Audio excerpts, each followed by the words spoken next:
Südkorea. Wir wussten fast nichts über dieses Land, auf der anderen Seite der Welt. Wenn es Schlagzeilen in den deutschen Medien gibt, dann eher vom Nachbarland Nordkorea. Also was macht dieses Land eigentlich aus? Warum wir uns Südkorea ganz anders vorgestellt haben und wie es zu unserem ersten Unfall kam, seht ihr in diesem Video. Wir befinden uns mitten in der Hauptstadt Seoul und bei dem, was wir gleich zu essen serviert bekommen, verschlägt es uns die Sprache.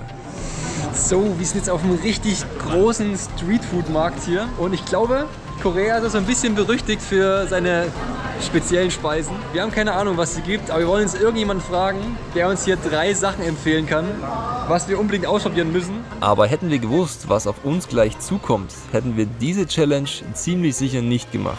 Tja, wen fragen wir, der Englisch spricht? Wir haben jemanden, die führen uns gerade irgendwo hin. Dieses Paar hat uns gerade erzählt, wenn wir schon mal hier sind, müssen wir unbedingt eine besondere koreanische Spezialität probieren. Die beiden haben uns hier jetzt zu diesem Restaurant geführt, in irgendeine kleine Gasse und haben gesagt, wir sollen jetzt hier erstmal warten. Aber bewegenden Oktopus.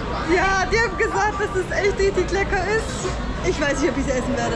Ich habe vor der Reise gesagt, ich werde alles probieren, um die Kulinarik kennenzulernen, außer bewegendes Essen. Okay, wir wurden jetzt hier gerade auf die Wartestühle gesetzt. Wir sind jetzt Nummer 1. Das ist jetzt irgendwie... Moving Octopus, hat sie gesagt. Ich bin gerade richtig aufgeregt. Wir haben uns noch kurz informiert, ob der Oktopus lebendig gegessen wird, was für uns ein absolutes No-Go gewesen wäre, da wir natürlich keine Tiere quälen wollen. Wir haben gesehen, dass die Tiere, zumindest in diesem Restaurant, getötet und dann zubereitet werden. Eine wichtige Reihenfolge. Hier bestellt man das jetzt anscheinend. Oh, billig ist es nicht, ne? Nee. Aber das war uns heute schon klar, dass es mal ein bisschen ins Geld geht, aber das wollten wir uns halt einfach nicht entgehen lassen. Das kostet 23 €, ne? Da ist das Tagesbudget aufgebraucht. Also ich dachte, sie sagen uns vielleicht irgendwie so, probiert Kimchi. Aber das hier ist gleich das brutalste auswählen. Dieser Anblick ist einfach nur krass. Die Tentakel bewegen sich auf unserem Teller. Solche Reflexe kennt man auch von Fische oder Rinder und fast allen Lebewesen. Doch beim Oktopus sind diese extrem. Ja, das ist so crazy. Das bewegt sich einfach. Ich glaube, man sieht, dass es mir schwerfällt, das in meinen Mund zu stecken. Aber zu einer Reise gehört für uns die Kulinarik anderer Länder mit dazu. Und deswegen versuche ich es.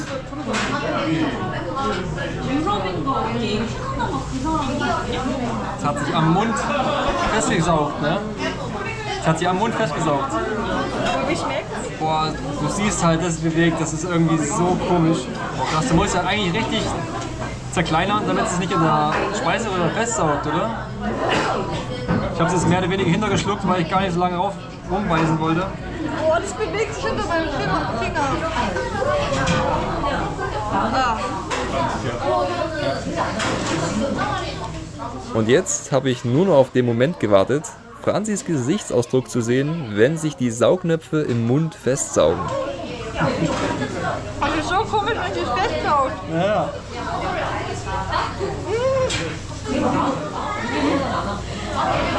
Aber es ist echt richtig lecker. Aber wirklich der Moment, wenn der Oktopus sich festsaugt, ne, an die Backe oder im Hals oder sowas, boah, das fühlt sich so komisch an.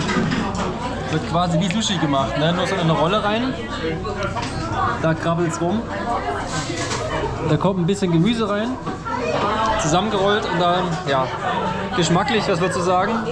Echt richtig lecker. Ja? Ja, finde ich echt gut. Oh ja. Wenn man diese Tentakel anstupst, dann ziehen sie auch noch zusammen und sowas. Und es ist jetzt schon seit 10 Minuten haben wir das Essen auf dem Tisch. Und man muss halt auch relativ lang drauf rumkauen. Das nervt ein bisschen, weil dann hat man so extrem lange im Mund.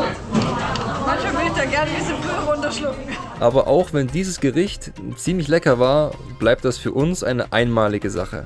Die Leute, die nach Südkorea reisen, wissen vermutlich über solche Sachen Bescheid. Aber da wir seit 17 Monaten immer nur auf Durchreise sind, können wir nicht über alles informiert sein und lassen uns auch gerne mal überraschen. Wir lassen uns noch 2 weitere Gerichte empfehlen und landen bei einem dieser Stände. Der Appetit ist zwar bei uns beiden vergangen, aber das, was wir vor uns sehen, sieht ganz gut aus. Uns wurde jetzt hier ein Stand empfohlen. Wir haben jetzt einfach mal den genommen, wo extrem viele Leute sitzen. Ja. Und ja, es muss eigentlich gut sein, oder? Denke ich. Was haben wir da? Ich glaube, es ist Tofuhaut und ich hoffe es auch. Genug Fleisch für heute. Ich dachte erst Darm, aber es ist doch keine Tofuhaut, es ist irgendwie Fisch.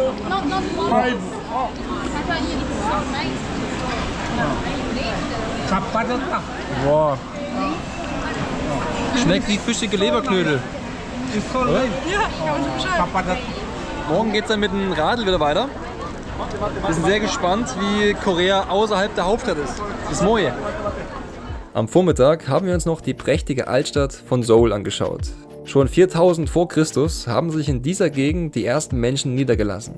Während des Dreijährigen Koreakrieges um 1950 wurde Seoul mehrmals erobert und zurückerobert. Jedoch wurde dabei etwa 90% der Stadt zerstört. Heute leben knapp 10 Millionen Menschen in Südkoreas Hauptstadt. Eine Sache haben wir noch nicht erklärt. Wie sind wir eigentlich nach Korea gekommen? Im letzten Video waren wir noch in Hongkong und haben dann einen Zug durch China bis nach Qingdao genommen. Zu dem Zeitpunkt gab es für Deutsche in China 15 Tage visumfreien Aufenthalt. Und diese Strecke hätten wir innerhalb von 2 Wochen auf Fahrräder niemals geschafft. Die Räder mussten wir mit einem Güterzug verschicken, was trotz 100 falscher Informationen dann doch irgendwann irgendwie funktioniert hat. Anschließend ging es auf die Fähre nach Seoul. Und hier sind wir. Guten Morgen aus Südkorea. Also wir sind wieder unterwegs. Wir haben die Nacht unter der Brücke geschlafen hier. Da stand gerade unser Zelt. Wir mussten uns gerade in Sicherheit bringen. Sonst wären wir abgesoffen. Was ist denn hier los? Boah, es kommt wieder näher. Was ist denn hier los? Die eine Tasche von mir ist schon unter Wasser. Es ist immer noch Regenzeit und seit 2 Monaten kennen wir fast nichts anderes mehr, außer jeden Tag monsunartigen Regen. Aber die Wettervorhersage für die nächsten Tage ist besonders übel. Also uns hat man gewarnt, ne, in Seoul, dass die nächsten Tage sinnflutartiger Regen kommen soll, dass eigentlich die nächsten Tage so weitergehen. Ne? Guck dir das mal an hier. Das ist ja verrückt. In Deutschland ist es ja so, wenn man einen Kühlschrank aufmacht, geht ja ein Licht an. Ne? Und hier in Korea, wenn man aufs Klo geht Mozart los. Ich kriege auch die ganze Zeit irgendwelche Notfallbenachrichtigungen von Korea auf mein Handy. Und das in dem Gebiet, wo ich gerade bin, gefährlich ist. Die ganze Zeit. Das Handy macht so richtige Notsignale. Und weil uns auch beim Weiterfahren jeder gesagt hat, dass die Wege, auf denen wir fahren wollen, die nächsten Tage wegen Erdrutschgefahr gesperrt werden sollen, haben wir an dieser Stelle abgebrochen und auf besseres Wetter gewartet. Das, was hier im Nebel auf uns wartet, sieht jedenfalls schon unglaublich aus und macht Lust auf mehr. Die schönen Wetterfahrer sind wieder unterwegs. Hat aber nicht ganz so geklappt, weil es regnet wieder. Ja, die letzten Tage war was ganz anderes. Das war brutal. Ja, da hat es wirklich den ganzen Tag durchgeschüttet. Genauso wie jetzt, ne? Schaut es die ganze Zeit bisher in Korea für uns aus. Ewig lange, perfekte Radwege. Ist ein bisschen langweilig. Wir fahren halt quasi so einen richtig geilen See und dann verlassen wir aber den Radweg, dass wir auch ein bisschen was anderes sehen von Korea. Ja, und dann geht es nach und nach einmal quer durchs Land. Und ist es trocken? Keks mit Toastbrot. Man merkt, wir sind wieder in einem teuren Land. Wir sind ja jetzt nicht mehr in China, das bedeutet, wir müssen jetzt preislich echt gucken, wo wir essen gehen. Und dann lieben wir es immer, wenn wir so kleine Buden finden, wo es dann auch so ein bisschen günstigere Sachen gibt, wie hier zum Beispiel. Das ist 2 Euro umgerechnet. Na guck mal, kann man zeigen, wie sie es macht. Zeig dir gleich mal. Das hier ist das Nationalgericht Kimbap, was es in Korea immer und überall gibt und wir am häufigsten essen werden, weil es günstig ist und auch satt macht. Das hier heißt Kimbap. Das ist wie so eine Sushi-Rolle, bloß in salzig, oder? Sushi ist ja mit Zucker und Essig. Genau, und das ist wohl mit Sesamöl und so, aber schmeckt eigentlich wie Sushi. Dazu gibt es immer Kimchi. Das ist so fermentierter Kohl, China-Kohl, oder? Und dann so einen gelben Rettich eingelegter. Und es gibt wieder Metallstäbchen. Also das erste Mal Metallstäbchen. Das erinnert mich das erste Mal an zu Hause wieder, dass man Metall-Esswerkzeug hat. Generell ist Korea halt wirklich viel westlicher geprägter als die anderen asiatischen. Modern. Ja. Es erinnert uns in vielen Hinsichten an Deutschland oder an Europa, einfach an westliches Europa. Auch überall Kirchen, ne? Also es sind ja wirklich christliche, hätte ich nie gedacht. Die Preise haben wir aber hier noch nicht so richtig verstanden. Ne? In dem Restaurant zahlen wir jetzt 5,60 € für diese 3 Rollen. Was echt gut ist diesmal. Aber man kann genauso gut 30 € für ein normales Gericht zahlen. Das geht so schnell. Ja, das ist so krass. Wir haben es noch nie verstanden, was da so viel kostet.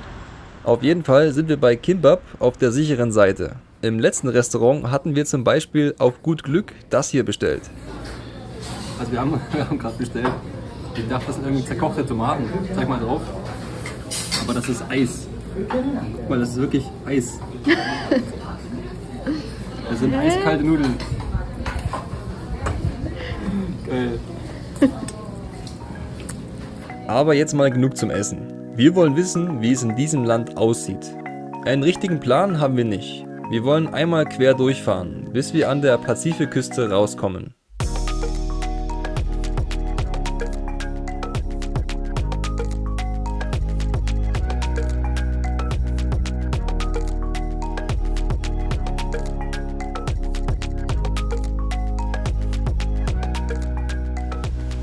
Na hallo? Oha, sie geht vor in Kampfstellung. Schau mal, wie sie so macht. Ja. Oh, oh! Auf die Kamera Ich hab die Kamera gesprungen. Ah! Jetzt schaut sie den Hans an. Tut das eigentlich weh, wenn der Gottesanbeterin angreift? Ich weiß nicht. Hallihallo. Fliegen! Seht ihr das? Boah, sieht man das auf der Kamera? Andauernd kommen so schwärmeweise und verfolgt uns einen Kilometer. Aber wir sind jetzt hier am See. Da vorne ist er, wo wir hin wollten. Und wir sehen gerade, da gibt es richtig viele Häuser Auf dem See. auf dem See. Keine Ahnung, was damit auf sich hat. Wir suchen jetzt irgendwo einen Schlafplatz da unten. Da ist es schon nach 7. Boah, ey, hoffentlich gibt es nicht so viel Fliegen da unten. Ich dreh durch. Das sieht doch mal richtig, richtig cool aus hier. Wow. Ah, die angeln da auf dem Boden. Ich glaube, der wollte uns erst verjagen. Der hat gesagt, nee, hier kann man nicht schlafen. Der ist von seinem Hausboot gerade hierher gefahren. Aber ja, er meinte nur jetzt irgendwie, okay, passt. Ich habe es jetzt übersetzt. Und der hat die ganze Zeit da hoch gezeigt und wir dachten, wir sollten wieder gehen. Aber jetzt hat er, glaube ich, nur gezeigt, dass es da oben Wasser gibt.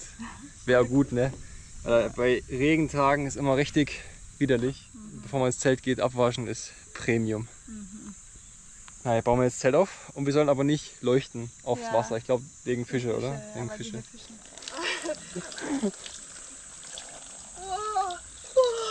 Das ist echt geil. Das ist aber echt angenehm. Ja. Der kam jetzt gerade hierher. Wir dachten schon, er sagt, wir dürfen hier nicht duschen, aber er hat uns hier voll süßen Eimer mit Eiswasser, Pfirsichen und so einem Teil gebracht, um die ganzen Mücken zu verscheuchen, weil er hat gesehen, wie wir rumfuchteln. Ja, das ist einer sowas Liebes, oder? Ja, ist so süß. Typisch deutsche Einstellung. So, der kommt. Ja, wir dachten echt, er verscheucht uns jetzt oder ist doch nicht zufrieden, aber ich glaube, er wollte uns die ganze Zeit einfach nur helfen. Echt, denkst du? Ich glaube schon. Hat er immer so gemacht. Geht nicht. Ja, okay. Okay, ja. Irgendwie hat das Aber seine Meinung auf jeden Fall deutlich geändert. Ja. Aber so lieb. Weicht von mir, ihr blöden Viecher. Die letzte Warnung. Wir bauen jetzt gleich Zähne auf und dann aber in die Haie. Bis morgen. Guten Morgen. Wie war die Nacht? Geht so. Es hat die ganze Nacht geregnet. Ja, und das Geile ist halt einfach, dass dieses Zelt uns trocken hält. Das wäre irgendwo ein Sinn ist von dem Zelt. Ja. Aber das alte Zelt war echt halt doof, ne?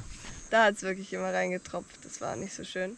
Wir wollen euch mal so ein bisschen mitnehmen in unsere Gedankenwelt, was es so ansteht. Wir sind ja in Korea und wir haben ja unser Ziel eigentlich fast geschafft, dass wir in Japan sind, ne? Das ist schon ziemlich krass. Wir wollten immer von Deutschland nach Japan mit dem Fahrrad und jetzt sind wir aber so weit, dass wir sagen, es geht doch weiter. Und wir denken drüber nach über die Weltumrundung mit dem Fahrrad und machen schon die Pläne gerade und so. Und wir wollen es auch jetzt, ich glaube diese Woche noch auf Social Media verkünden, dass wir versuchen, die Weltumrundung zu machen mit dem Fahrrad. Mhm, ohne zu fliegen. Ohne zu fliegen. Das ist immer so eine extrem schwere Challenge, aber motiviert. Ich bin gespannt, wie sie darauf reagieren. Der Entschluss, diesen Lebensstil für weitere Zeit fortzuführen, ist uns nicht so einfach gefallen, wie du vielleicht denkst. Wir lieben es zu reisen, aber wir merken auch, dass es von Zeit zu Zeit immer mehr an unseren Kräften zehrt. Jedenfalls steht damit fest, dass wir weiterhin so lange gen Osten reisen, bis wir irgendwann aus dem Westen wieder unsere Heimat erreichen. Der Hans hat wieder gerade eine Mitteilung bekommen. Extreme Gefahr. Gerade hat es noch voll aggressiv rot geblinkt. Wir haben aber erfahren, dass hier private Leute Ja, das scheint irgendwie privat zu sein. Es geht nicht von der Regierung aus, auf jeden tippen Fall. das irgendwo ein ins Handy, dann kriegen die umliegenden Leute das. Ich weiß nicht, ob das irgendwelche Wetterstationen sind. Ich weiß es nicht. Wir schaffen immer so ein bisschen was aus dem Zelt rauszubringen. Dann fängt es wieder an zu regnen. Oh Mann, ey. Routine seit 17 Monaten. Wir packen alles zusammen und es geht weiter. Heute geht es in die Berge, ganz im Norden von Südkorea. Und der Grund, warum wir zu diesem See wollten, ist das hier. Diese vielen Formen der kleinen Halbinseln sehen schon fast unwirklich aus.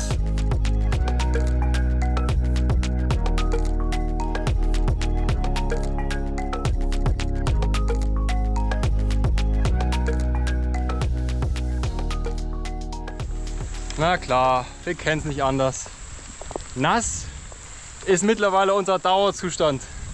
Das ist wirklich so. Wir sind jeden Tag klitschnass. Und das seit China. Also 6, 7 Wochen. Regenzeit! Ah!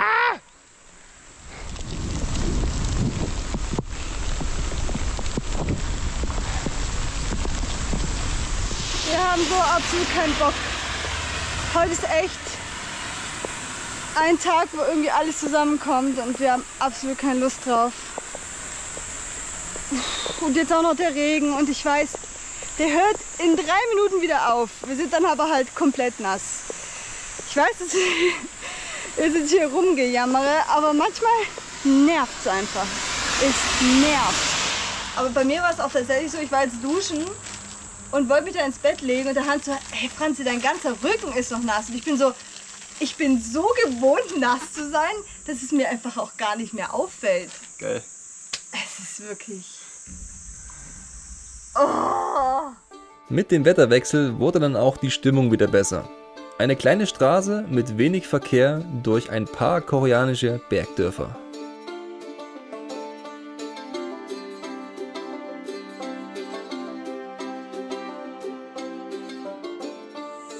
Wir haben jetzt hier echt ein perfektes Hütchen gefunden fürs Mittagessen. Und wir konnten jetzt auch alles hier aufhängen. Ist perfekt, alles ein bisschen trocknen, weil es war ja so nass. Und wir kochen mal wieder. Hans, fühlt sich an wie was Neues, solange wir es nicht mehr gemacht haben. Ja, wirklich.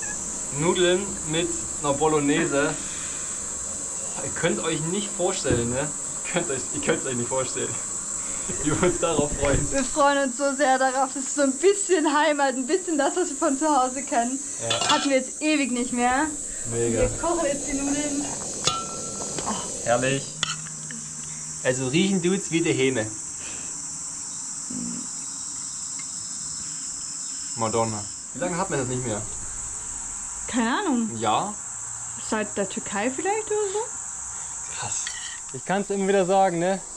Korea ist für mich, wenn du auf dem Klo bist und es geht König der Löwen los. Was, König der Löwen? Das war König der Löwen, ja. Du stehst so am Pissoir und denkst so, ach, das ist so episch. Und noch epischer sind diese Landschaften. Mit solchen Felsformationen haben wir in Korea überhaupt nicht gerechnet. Aber auch die Menschen begeistern uns. Wenn wir irgendwo Pause machen, kommen sie oft zu uns und bieten uns Wasser oder Kaffee an. Solche netten Gesten sind in reichen Ländern nicht selbstverständlich. Es sind die Kleinigkeiten, die uns das Gefühl geben, willkommen zu sein und auf uns eine große Wirkung haben. Thank you. Wow. Wow. Nice. Thank you. Wow.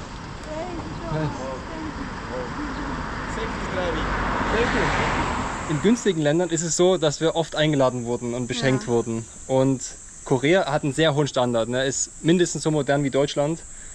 Und auch wenn wir im Restaurant letztens saßen, ne? Es kommt jemand zu unserem Tisch, sagt, ja, ich gehe jetzt, euer Essen ist bezahlt, ciao, ciao. Und weg ist er.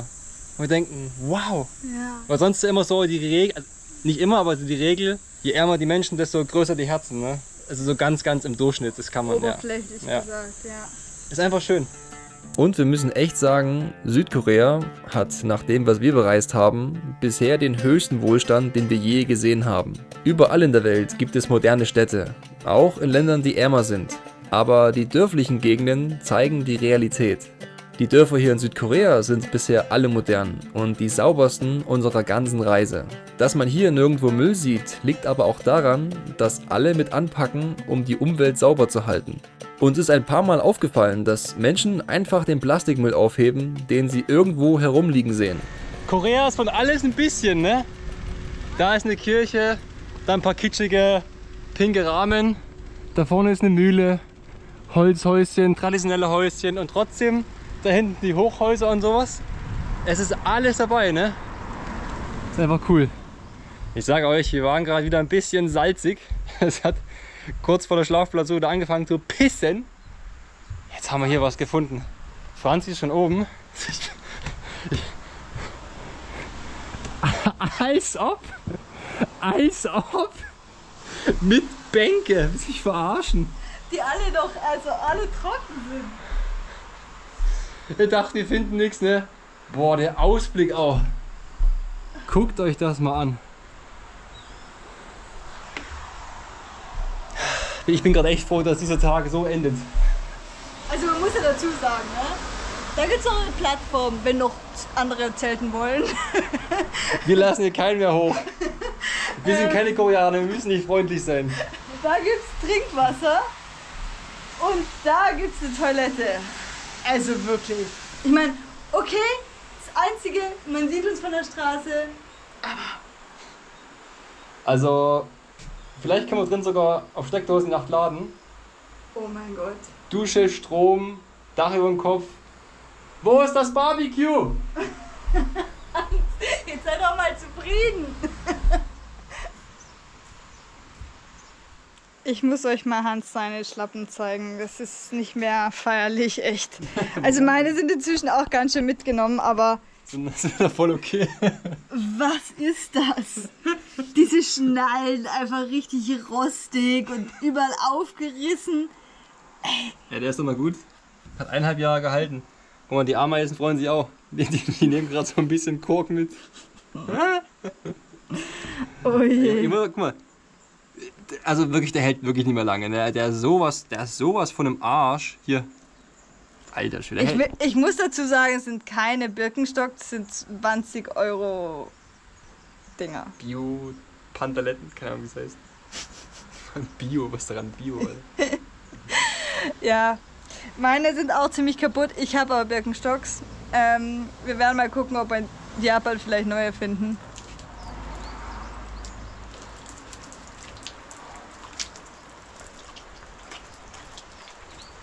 Herrlich. Es geht weiter. Ein weiterer Grund, warum wir uns auf Korea gefreut haben, ist, dass wir der brutalen Hitze von China entkommen wollten. Bisher war das noch kein großes Thema hier, aber schon heute soll die nächste Hitzewelle kommen. So, der Moment ist gekommen, wo wir unsere Hemd auspacken müssen. Ich hasse diesen Moment, weil es ist eigentlich viel zu heiß für langärmlich, viel zu heiß. Ja, wir tunken es jetzt ein bisschen ins Wasser, dann wird es vielleicht so 10 Minuten angenehm sein. Aber Hemd ins Wasser tränken hat einen Rieseneffekt, anders geht's nicht. Anders ist echt Anders krass. geht's nicht. Und die Mütze. Ja. Einmal rein. Und den Kopf am besten auch noch. Da unten, der Hauptfluss war ja richtig dreckig, also einfach das Regenwasser. Aber jetzt hier kommt ja richtig klares Gebirgswasser runter. Herrlich. Ah. Und den folgen wir jetzt ungefähr 5 Stunden, würde ich sagen. Und dann sind wir auf dem Berg. Also wird knackig bei der Hitze, wird richtig knackig. Ja, und ich weiß, ich muss mal wieder zum Friseur. Aber kannst du gleich mal probieren, oder? Ja. Vielleicht macht's Franzi, aber das ist schon gefährlich. Oh mein Gott! Bah! Was ist denn los? Ich hab einen Mitfahrer. Oh mein Gott! Das ist ja echt ekelhaft. Was für ein Riesenviech! Warte, hier ist ein Stecken. Alter Verwalter! Was ein Ding!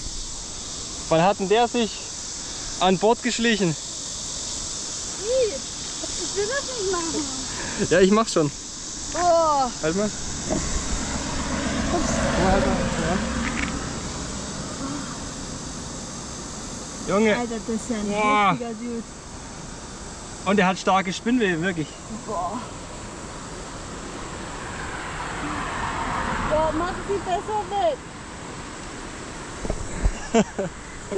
Wie man merkt, wir mögen Spinnen beide nicht so gerne. Aber der hat es voll schnell gemacht. Das ist voll harte Spinnweben überall am Fahrrad. So Leute, Endspurt. Noch 7 Kilometer bis hoch.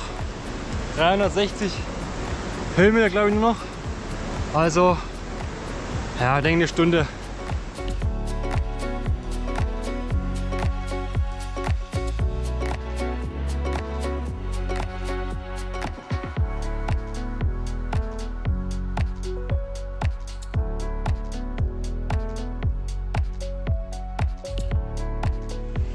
Vielleicht liegt es auch an der Höhe, aber es fühlt sich ein bisschen kühl an.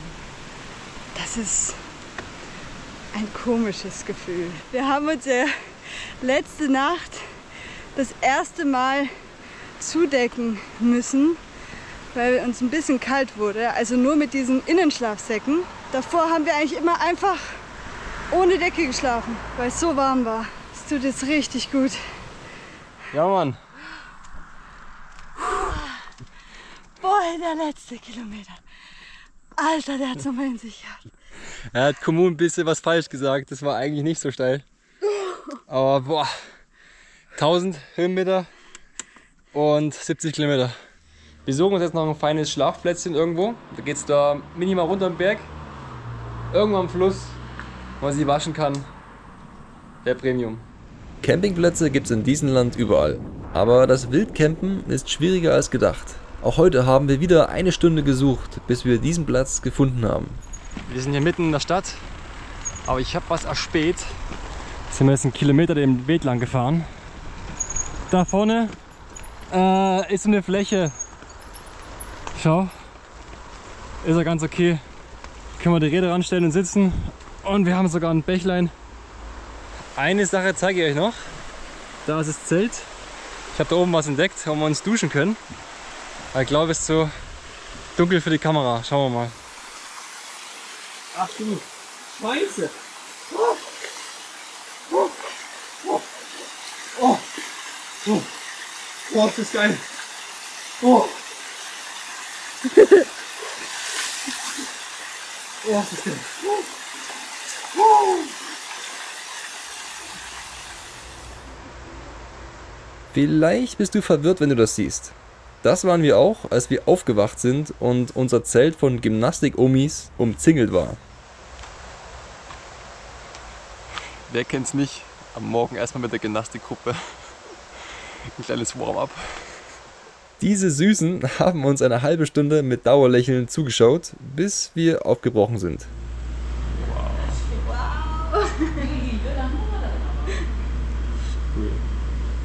Wir wurden gerade eingeladen von einem richtig netten Herrn. Ja. Und jetzt hat er uns gerade hier Suppen empfohlen. Die sehen richtig cool aus. Und die isst man wohl hier zum Frühstück. Und er hat, glaube ich, eine Hangover-Suppe. Wir hatten gedacht, das ist ein Übersetzungsfehler. Also eine Katersuppe, damit man Alkohol, einen Rausch rauskriegt. Aber er hat es gerade nochmal gesagt.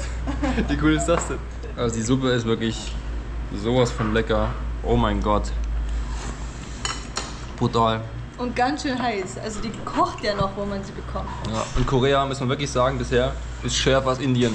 Ich weiß nicht, was mit denen los ist. Der Typ isst auch gerade grüne Chilis weg, als wäre es nichts. Also.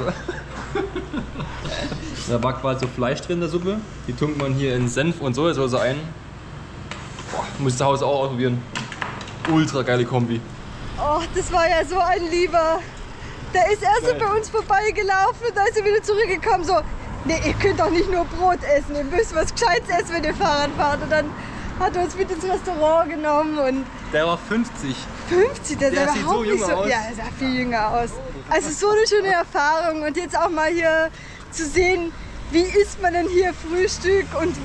Also hatten wir jetzt ja noch nicht so. Und wenn man alleine essen geht, dann weiß man oft auch gar nicht, wofür die ganzen Sachen sind, die auf den Tisch gestellt werden. Mein Übersetzer sagt Hangover Soup, du denkst du dir, ja, komm.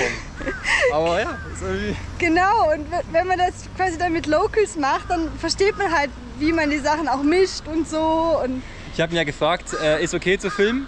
Und er meinte, ja, ich bin zu alt. Deswegen haben wir jetzt mal gerade nicht vor der Kamera gehabt. Ist ja voll okay. Er sah zwar überhaupt nicht alt aus, ich muss nur mal sagen. Aber wenn er nicht will, ist er vollkommen okay. Ja. Aber wir haben jetzt gerade ein Foto machen dürfen. Das blenden wir euch ein. Ein mega cooler Typ. Ja, richtig geil. Cool. In Südkorea gibt es Fisch und Meeresfrüchte, soweit das Auge reicht. Das umgebende japanische Meer ist reich an so ziemlich allen Meeresbewohnern. Und dort geht es heute hin. Raus aus den Bergen bis zur Pazifikküste.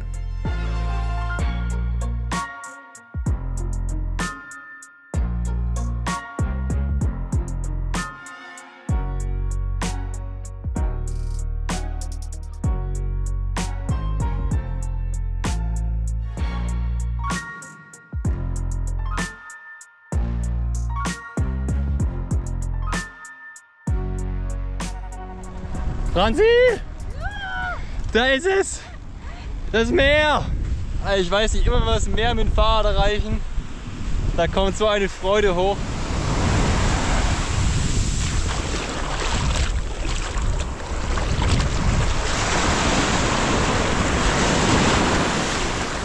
Boah, das ist viel kälter als gedacht.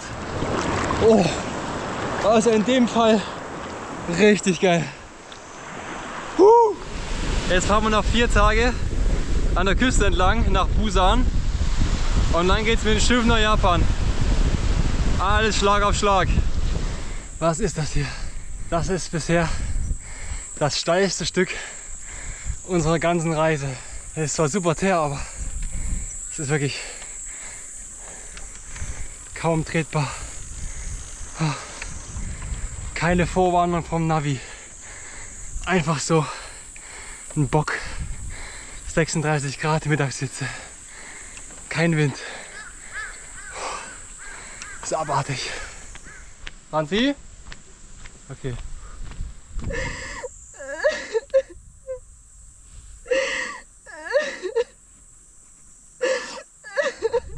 Franzi hat es gerade richtig zerlegt hier hoch. Boah, es ist krank. Also wir haben ja auch gerade Mittagspause gemacht und dann aus dem Nichts hier hochfahren. Ja, gab einen Kurzschluss. Ging gerade nichts mehr. Ich weiß nicht, ob wir zu viel am Rumheulen sind. Bei Hongkong und Vietnam haben wir es ja auch schon gesagt, aber glaubt uns, die Hitze abartigst. Boah, das war echt gerade das Schlimmste auf dieser Reise, glaube ich. Wirklich dieses steile Stück in der Sonne mit trockenem Hemd, das noch heißer macht alles. Und einfach kein Schatten, wo man mal stehen bleiben könnte. Also das war ja... Mich hat es gerade so zerrissen. Ich habe gerade echt 5 bis 10 Minuten laut geheult. Ich konnte gar nicht anders. Ich war einfach... Es war ein richtiger Heulkrampf. Wirklich so wie wegen Kinderheulen, so richtig laut. Ich weiß nicht, wann ich das letzte Mal so geheult habe. Aber das war gerade... Es war gerade echt schlimm.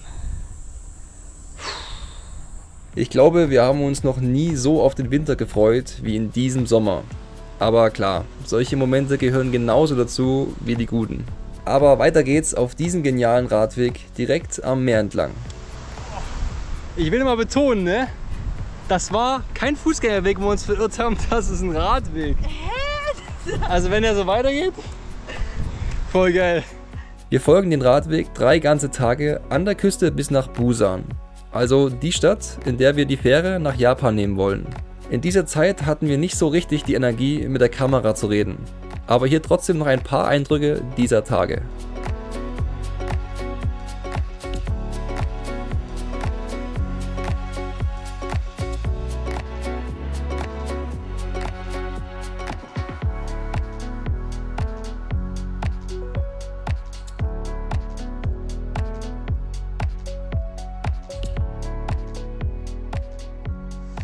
Aber dann, kurz vor Busan, ist das hier passiert. Wir hatten jetzt gerade einen kleinen Unfall hier. Es war richtig doof und anscheinend auf ganz komische Weise sind wir jetzt schuld, so wie wir es verstehen. Das kann hat die nicht Polizei sein. gesagt. Das kann nicht sein. Es ist aber total unlogisch. Wir sind nämlich hier die Straße runtergefahren und vor uns war ein Auto. Und nachdem das Auto vorbei war, ist ein Mann einfach ohne zu gucken über die Straße gelaufen. Also nicht über einen Fußgängerweg, sondern einfach über die Straße, ohne nochmal zu gucken. Hans konnte gerade noch so an ihm vorbei. Und dadurch, dass der Mann dann irgendwie verwirrt war und zurück oder vorgelaufen ist, ich wusste halt auf jeden Fall nicht mehr, wo ich hinfahren soll, habe dann brutal gebremst und habe den Mann aber trotzdem noch umgeworfen. Und er hat sich halt so ein bisschen wehgetan. Ja. Jetzt nichts Schlimmes, aber es war halt ein älterer Herr. Also die Polizei hat ja gerade gesagt, people comes first on the street. Das macht gar keinen Sinn. Also warum sollen Menschen Vorfahrt haben auf der Straße? Warum wartet man dann überhaupt mal auf der Straße, bis man drüber läuft? Dann können wir einfach immer gehen. Dann. Also die hat irgendwas geschrieben, auch mit Zebrastreifen, aber das war ja nicht am Zebrastreifen. Also da ist der Zebrastreifen, wo wir halt drüber gehen können. Da ist drüber gegangen und es war halt wirklich Auto, Fahrrad, Fahrrad. Und ja, dich hat es halt erwischt. Ja, es war irgendwie so, als hätte er nur auf den Ton gehört. Der hat wirklich gar nicht geschaut. Der hat nicht mal nach links geschaut. Also er hat nur Auto, ich gehe rüber. Jetzt hoffen wir, dass wir keinen Stress bekommen, bevor wir auf die Fähre steigen. Also klar, unsere Versicherung kann es einfach zahlen, aber das macht gar keinen Sinn. Uns war ja klar, wir rufen jetzt einfach mal den Krankenwagen. Ja. Und da ist halt für ihn abgesichert, dass es gut geht. Und dann kommen halt Feuerwehr und 2 Polizeistreifen. Also wie geht's denn hier eigentlich ab? Aber voll schnell auch, gell? Voll schnell, ja. Also gut organisiert. Ist schon 2 mal, Minuten, nachdem sie angerufen hat. ja. Also dem Mann geht's auch gut. Der hat nur aufgerieben am Arm, also an der Hand. Dem geht's wirklich gut. Ja. Und aber das ist quasi der Einsatz und unsere Kasse geht, das ist total bescheuert. Ja, ich bin mal auf jeden Fall froh, dass nicht mehr passiert ist. Erstens für den Mann und zweitens, weil es dann noch viel mehr Probleme hervorrufen würde. Ja, ja. Aber komisch. Wir haben der Polizei alle unsere Daten gegeben und diese meinten, wir werden von ihnen hören. Aber letztendlich hat sich bei uns keiner gemeldet. Kurz darauf haben wir Busan erreicht. Wir können es noch nicht ganz fassen, aber unser so lang ersehntes Ziel ist zum Greifen nah. Wir sind echt hier, ne? Wir sind in Japan.